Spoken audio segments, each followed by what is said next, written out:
নমস্কার, আমাদের YouTube channel smart mind স্টাডিজে তোমাকে স্বাগত জানাই। দেখো, আমি বলেছিলাম যে তোমাদের রিজনিং এর ক্লাস নিয়ে আসবো, তো সেই মতে আমি তোমাদের রিজনিং এর ক্লাস নিয়ে এসেছি। আজকে রিজনিং এর প্রথম ক্লাস। তো আমি বলেছি রিজনিং এর টোটাল সিলেবাসটা তোমাকে কভার করিয়ে দেবো। যা পরীক্ষায় আসবে সেটা মোটামুটি আমার কাছ থেকে একদম আমি 90% বলছি, আমি যেগুলো করাবো সেই টপিক থেকেই কোশ্চেনগুলো আসবে, কোনো চিন্তা নেই। তাই মন দিয়ে যেটুকু করাচ্ছি সেটুকু করো, সেটুকু কনসেন্ট্রেট হয়ে করো। আর যেটুকু জানো রিজনিং এর ব্যাপারে সেটুকু মাথা থেকে দূরে সরিয়ে রেখে আমার কাছে শিখছো নতুনভাবে, এইভাবে এসে রিজনিং ক্লাসগুলো করো, তাতে তোমার সুবিধে হবে। তোমার যদি মনে হয় আমি অন্য কোথাও শিখেছি, শিখে এসে এখানে আরেকবার শিখবো, এরকম করো না। তখন তোমার করতে গিয়ে কি হবে, সব আমি যা বলছি সেগুলো তোমার ভুল মনে হবে, তুমি যেগুলো শিখেছো সেগুলো তোমার ঠিক মনে হবে। তাই যেগুলো শিখেছো সেগুলো সব সাইড করে যেটুকু বলছি সেটুকু কানের মধ্যে ঢোকাও, তাহলে তোমার সুবিধেই হবে। ঠিক আছে। আরেকটা কথা, যে আমাদের টেলিগ্রাম গ্রুপ আছে একটা, যদি তুমি চাও এই টেলিগ্রাম গ্রুপে যুক্ত হতে পারো। টেলিগ্রাম চ্যানেল আছে, এই টেলিগ্রাম গ্রুপ বলছি, চ্যানেল আছে, এই চ্যানেলে যুক্ত হতে পারো। এই চ্যানেল যুক্ত হলে তুমি সব ক্লাস নোট ফ্রিতে পেয়ে যাবে। আমি যা যা এই ক্লাস নোটগুলো করাবো, এই ক্লাস নোটগুলো ওই টেলিগ্রাম চ্যানেলে আমি দিয়ে রাখবো, যাতে তোমার সংগ্রহ করতে সুবিধে হয়। তো ঠিক আছে, আমি চলে আসি প্রথম ক্লাসে। আরেকটা কথা, যদি কারো এইরকম তোমার বন্ধু বান্ধব কারো এই দরকার হয় ভিডিওটা, তুমি তাদের সাথে শেয়ার করতে পারো। আর তোমার যদি আমার ক্লাসটা পছন্দ হয়, তাহলে সেখানে তুমি তোমার পছন্দ হলে কমেন্টটা করে দিও, আর একটা লাইক দিয়ে দিও। তাতে আমার তাতে আমি মোটিভেট হই। তোমরা যদি লাইক বা চ্যানেল সাবস্ক্রাইব করো, তাতে আমি মোটিভেটই হই। আচ্ছা, প্রথম প্রশ্ন দেখো, নিম্নলিখিত শ্রেণীর পরের সংখ্যাটি কি হবে? দেখো, এখানে 4 আছে, 4 থেকে 8 হয়েছে, 8 থেকে 12 হয়েছে। তুমি দেখেই বলতে পারছো যে স্যার এটা তো 4 করে বাড়ছে, 4 বাড়ছে। দেখো, 12 থেকে 16 হয়েছে, তুমি বলবে স্যার 4 বেড়েছে।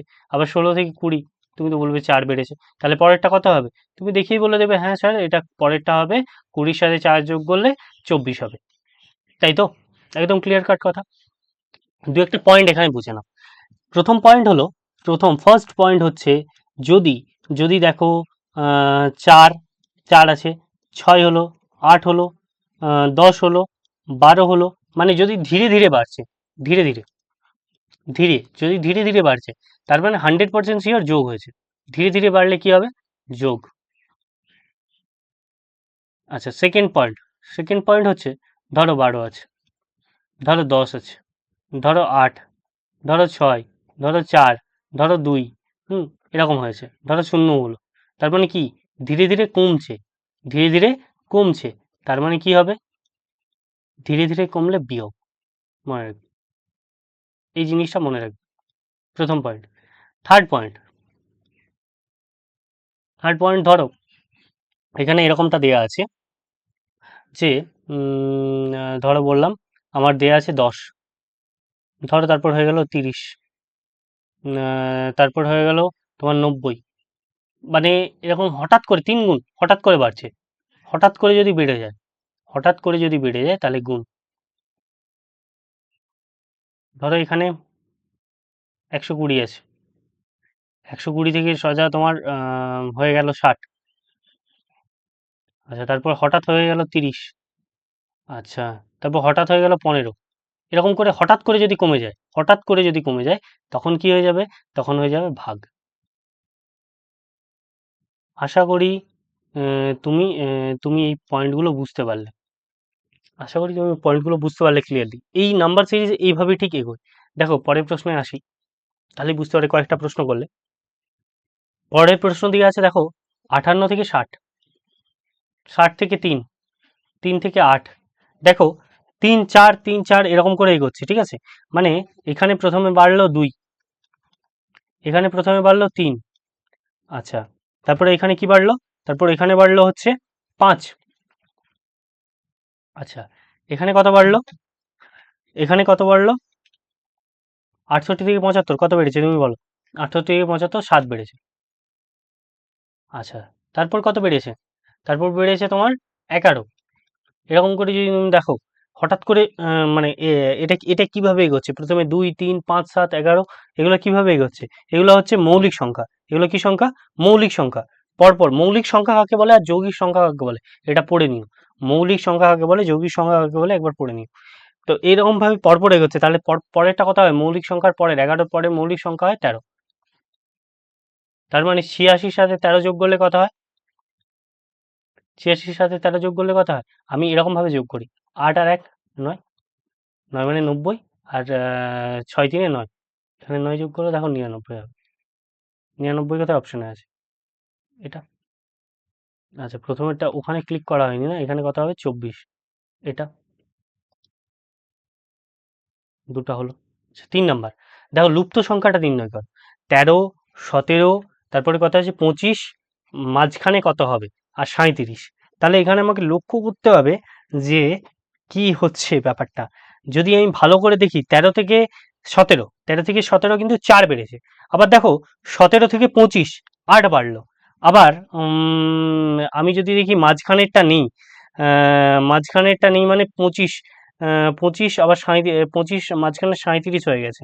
আমি এখানে যদি ধরি 4 বেড়েছে, 17, এখানে কত বেড়েছে? এখানে বেড়েছে 8। আচ্ছা, প্রথমেরটা কত বেড়েছিল? 4 বেড়েছিল। আমি এখানে 25 4 29, 25 4 আমি যদি 29 4 যোগ করি তাহলে কিন্তু 29 হয়। 29 কিন্তু অপশনে আছে, তার মানে এটাই হবে ঠিক। আমাকে এটাই জানতে চেয়েছে, এটা বেশি কিছু জানতে চাইনি। হয়ে গেল 3 নাম্বার। আচ্ছা, নিম্নলিখিত শ্রেণীর পরের সংখ্যাটি কি হবে? 48, 43, 38, 33, 28। দেখব কি হবে সহজভাবে। তুমি একটু ভাবনা চিন্তা করো কি হতে পারে। 48, 43, 38, 33, 28 কি হয়েছে? কমেছে।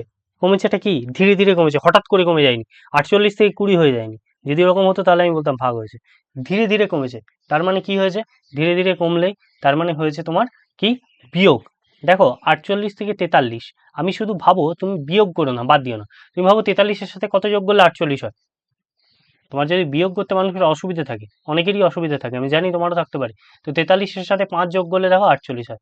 5 3 8, 5 আর 3 যোগ করো না, তাহলেই হবে তো 48। তাহলে তুমি 5 বাদ দাও, মানে 48 থেকে কত কমেছে? 5 কমেছে। আবার দেখো 43 থেকে 38, 5 কমেছে। আবার দেখো 38 থেকে 33, 5 কমেছে। 33 থেকে 28, 5 কমেছে। তার মানে ভাই পরেরটা কত হবে? তুমি বলবে হ্যাঁ, যে স্যার পরেরটা নিশ্চয়ই 5 কমবে। তাহলে 28 থেকে 5 বাদ দিলে কত হবে? 28 থেকে 5 বাদ দিলে একদম সহজভাবে ভাবা যায় তো। হ্যাঁ, অনেকে একদম বেসিক যাদের নলেজ খুব কম তাদের জন্য আমি এগুলো একদম বুঝিয়ে বলছি। 8 থেকে 5 বাদ দিলে কত হয়? 5 3 মানে 3 থাকবে, মানে কত হবে? 23 হবে অপশনটা। আমি এখানে কি করলাম জানো তো? 8 থেকে 5 বাদ দিলাম। 8 থেকে 5 বাদ দিলে 3 হয়। মানে এটা 3 মানে 2 হয়ে যাবে, 23। এরকম ভাবে ভাবি। তুমি এবার ভাববে যে কিভাবে বিয়োগটা করলে। আর যদি তোমাদের এরকম বিয়োগের ক্লাস দরকার, যোগের ক্লাস আমি একটা অলরেডি দিয়েছি। যদি বিয়োগের ক্লাস এইভাবে দরকার, যে ভাবনাটা কিভাবে আসে, সেটা যদি ভাবনাটা দরকার, তুমি আমাকে কমেন্ট করবে, আমি তোমাকে দিয়ে দেবো সেপারেট একটা ক্লাস। তাহলে বিয়োগ করাটা খুব ইজি হবে তোমার। দেখো 40, তারপরে 30, 22, 16। 40, 30, 22, 16 কি হতে পারে? খুবই সহজ। বলবে স্যার এটাও তো ধীরে ধীরে কমেছে। 40, 30, 10 কমেছে। এখানে কত কমলো? 8 কমলো। এখানে কত কমবে? তুমি বলবে কত? 8। 22, প্রথমে দেখো 40, এখানে আমি লিখে দিই। ভুল বললাম মনে হচ্ছে এখানে কিছু। 10 কমেছে। আচ্ছা, তারপরে এখানে কত কমেছে? এখানে কত কমলো? 8 কমেছে। আচ্ছা, এখানে কত কমলো? এখানে 22 থেকে 6 কমেছে। তারপরেরটা তাহলে কত হবে? তারপরেরটা নিশ্চয়ই 4 হবে। 4, তার মানে 16 থেকে 4 বাদ দিলে কত হয়? 16 থেকে 4 বাদ দিলে 12 হবে।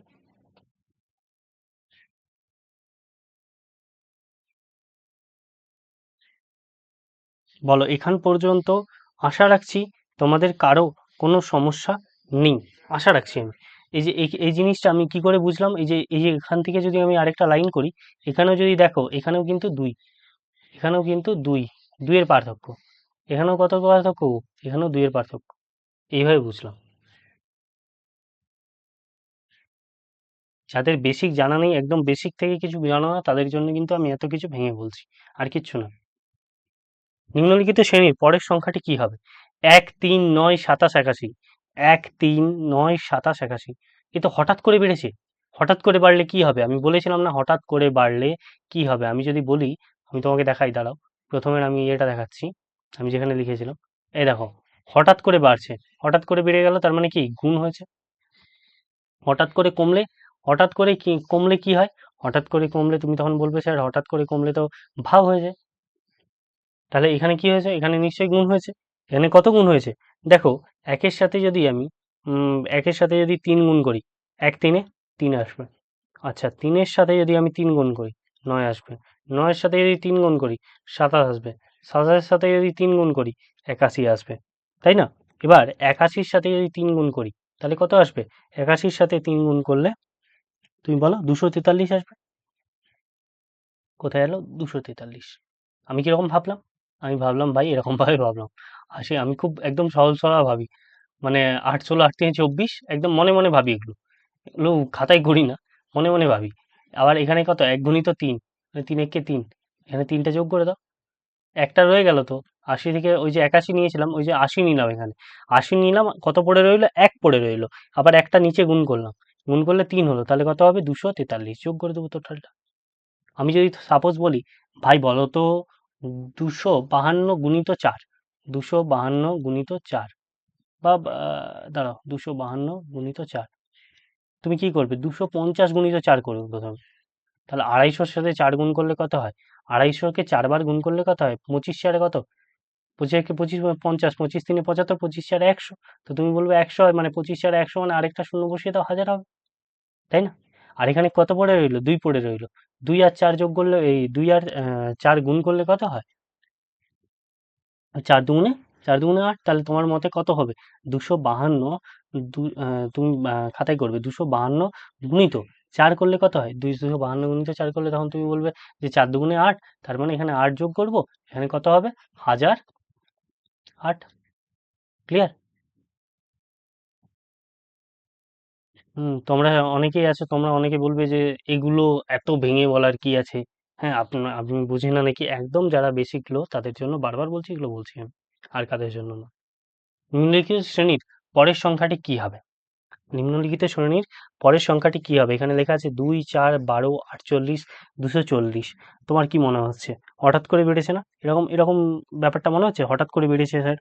২ ৪ ১২ ৪৮ ২৪০ একদম হঠাৎ করেই বেড়েছে এটা। তাহলে ২ এর সাথে যদি আমি কত গুণ করব? এই ২ এর সাথে ২ গুণ করি। তাহলে কত হবে? ৪ হবে। আচ্ছা, ৪ এর সাথে আমি যদি ৩ গুণ করি, তার মানে কি হবে? ১২ হবে। আচ্ছা, ১২ র সাথে যদি ৪ গুণ করি, তাহলে কত হবে? ১২ এর সাথে ৪ গুণ করলে ৪৮ হবে। আচ্ছা, ৪৮ এর সাথে যদি ৫ গুণ করি, ৪৮ এর সাথে ৫ গুণ করলে ২৪০ হবে। মানে দেখো ১ ২ ৩ ৪ ৫ এরকম করে এগোচ্ছে। আচ্ছা, ২৪০ এর সাথে তাহলে ৫ পরেরটা কত হওয়া উচিত? ৬ হওয়া উচিত। তাহলে কত হবে? ২৪০ এর সাথে যদি ৬ গুণ করি ১৪৪০ হবে। করে দেখে নিই। আমি আর ভেঙে বলছি না ভাই কিভাবে করলাম। আচ্ছা, যদি বলো ভেঙে বলেই দিই একবার, একটু ভাবনা চিন্তা করি। আচ্ছা, এখানে দেখো ২০০ যদি লিখো, ২০০ গুণিত ৬, ৬ দুগুণে ১২, ১২০০ হয়ে গেল। ক্লিয়ার? এবার এখানে কত নিয়ে নিই আমি? ৪০টা নিয়ে নিই। তাহলে ৪০ গুণিত যদি ৬ করো, ৪০ গুণিত ৬ করলে কত হয়? ২৪০ হয়। ২৪০ তুমি এর সাথে তলায় লিখে দাও। ০ করতে ০, ৪ করতে ৪, আচ্ছা ২ এ ২ এ ৪, আর এখানে ১ করতে ১। কত হয়? ১৪৪০। ক্লিয়ার? মনে, মনে ভাবছি, আর কিচ্ছু না। খাতায় করছি না। তোমরাও এরকম ভাববে, তাহলে তোমাদেরও কি হবে? সহজেই গুণ, যোগ, বিয়োগ, ভাগ এগুলো হবে। দেখো পরেরটা বলো। ৩, ৩, ৪.৫, ৯। তুমি তো বলবে এটা তো ধীরে, ধীরে এগোচ্ছে, এটা আবার দশমিকে চলে এলো, এটা আবার হঠাৎ করে কি হবে স্যার? এরকমভাবে তো আমি কখনো দেখিনি, যদি কেউ না দেখে থাকো। দেখো, আমি যদি বলি উম এটা যোগ, বিয়োগ, গুণ, ভাগ নয়, এটা গুণই আছে। এটা গুণ কি করে? ৩ এর সাথে কত গুণ করব? ১ গুণ করলে ৩ হয় ভাই। আচ্ছা, ঠিক আছে। আচ্ছা, ৩ এর সাথে আমি যদি ১.৫ গুণ করি, তাহলে কত হবে? ৪.৫ হয়। আমি যদি আবার ৪.৫ এর সাথে কত গুণ করি? ২ গুণ করি, ৯ হয়। আচ্ছা, ৯ এর সাথে আমি কত গুণ করব? ২.৫ যদি গুণ করি, ২.৫ যদি গুণ করি, দেখো ধীরে, ধীরে বাড়ছে ০.৫ করে। ২.৫ গুণ করলে কত হয়? ২২.৫ হয়। ২২.৫ এর সাথে আমি যদি ৩ গুণ করি, তাহলে কত হবে? 67.5 সামথিং হবে। এই যে এটা। দেখিয়ে দিচ্ছি বাবা, অনেকের তো আবার অনেকে এই গুণটাও করতে পারে না, 22.5 দশমিক বসিয়ে গুণ শিখবে এরকমভাবে। 5 10-এ 5 3-এ 15, 10, 5 3-এ 15, 5 হাতে রইল 1, 3 2 6, হাতের 1-এ 7 আর 3 2 6। এই যে দশমিকটা মাঝখানে, এই যে একটার পর দশমিক ছিল, একটার পর দশমিক দিয়েছি, বুঝলে? এইভাবে করো। আচ্ছা, নিম্নলিখিত শ্রেণীর পরের সংখ্যাটি কত হবে? 336, 168, 84 হঠাৎ করে কমেছে, তার মানে কি? দেখো, 42, 21 আমি পড়তে পড়তেই ভাবছি হঠাৎ করেই কমেছে, তার মানে কি হবে? ভাগ হবে।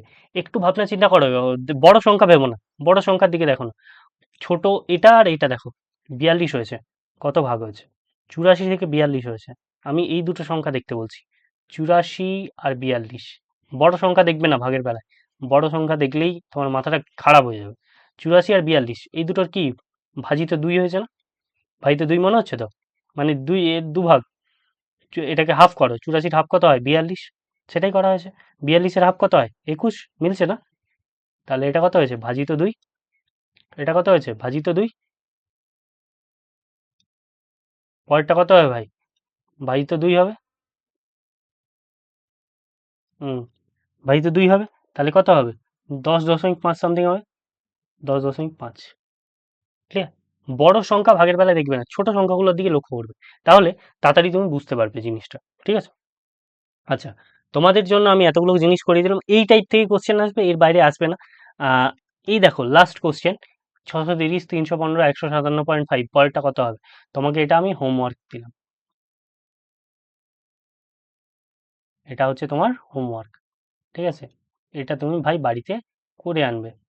এই কাজটি তুমি বাড়িতে করে আনবে। যেটুকু করিয়েছি ক্লাস সেটুকু মন দিয়ে ক্লাসটা দেখো। বুঝতে কিছু না পারলে আবার রিপিটেশনে দেখো। আর তবুও না বুঝতে পারলে আমাকে কমেন্ট করো, আমি যথেষ্ট তোমার হেল্প করার চেষ্টা করব। চলো আজকের জন্য এইটুকুই। পরবর্তী সময়ে আমার ভাবনা চিন্তা আছে ইতিহাসটা পড়িয়ে দেওয়ার ধীরে ধীরে। তো আমার পক্ষে যতটা সাধ্য হয় আমি চেষ্টা করব কম্পিটিটিভ ফিল্ডে তোমাদেরকে হেল্প করার, যতটা সম্ভব হয় ততটা তোমাদেরকে এগিয়ে নিয়ে যাওয়ার চেষ্টা করব। চলো, থ্যাংক ইউ ভাই ক্লাসটা পুরোপুরি দেখার জন্য। থ্যাংকস আ লট। আর সামনেও আরো অনেকগুলি ক্লাস আসবে, সেই ক্লাসগুলি নোটিফিকেশনটা পাওয়ার জন্য তুমি চ্যানেলটা সাবস্ক্রাইব করে দিও।